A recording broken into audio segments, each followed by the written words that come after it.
মার্কিন নির্বাচনের প্রচারণায় রিপাবলিকান প্রার্থী ডোনাল্ড ট্রাম্পের লক্ষ্য এবার সীমিত আয়ের মানুষ, প্রবীণ নাগরিক আর ডিজিটাল মুদ্রার ব্যবসায়ীরা। ভোট গ্রহণের দিনক্ষণ ঘনিয়ে আসার আগে ট্রাম্পের প্রচারণায় গুরুত্ব পাচ্ছে সামাজিক নিরাপত্তা ও আয়কর বাতিলের মতো বিষয়ও। স্থানীয় সময় বৃহস্পতিবার মিশিগান অঙ্গরাজ্যের পটারভিল শহরের এক আয়োজনে ট্রাম্পের ঘোষণা, নির্বাচিত হলে নির্দিষ্ট আয়ের শ্রমজীবী নাগরিক ও প্রবীণদের আরও সহায়তা দিতে প্রস্তুত তিনি। এছাড়া রিপাবলিকানদের আমলেই যুক্তরাষ্ট্র রাশিয়ার চেয়ে আরও বেশি প্রভাবশালী হবে বলেও আশার বাণী শোনান খেয়ালি রাজা হিসেবে পরিচিত ট্রাম্প।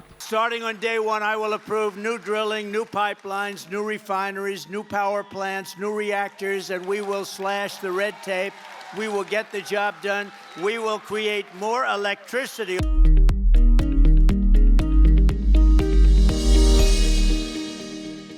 ট্রাম্পের নানা প্রতিশ্রুতিতে উঠে আসে ডিজিটাল মুদ্রা, ক্রিপ্টোকারেন্সির কথাও। বিভিন্ন দেশে নিষিদ্ধ হলেও যুক্তরাষ্ট্রকেই এই মুদ্রার রাজধানী বানাতে চান ট্রাম্প। এক প্রতিবেদনে এ তথ্য জানায় মার্কিন সম্প্রচার মাধ্যম ব্লুমবার্গ। নিজের এক্স অ্যাকাউন্টে শেয়ার করা এক ভিডিওতে ট্রাম্প বলেন, যারা নাগরিকদের ব্যবসা থেকে বিরত রাখতে চায় তাদের রুখে দেবেন তিনি। তবে কাদের উদ্দেশ্যে ট্রাম্প এমন হুঁশিয়ারি দিয়েছেন তা ওই বক্তব্যে স্পষ্ট করেননি।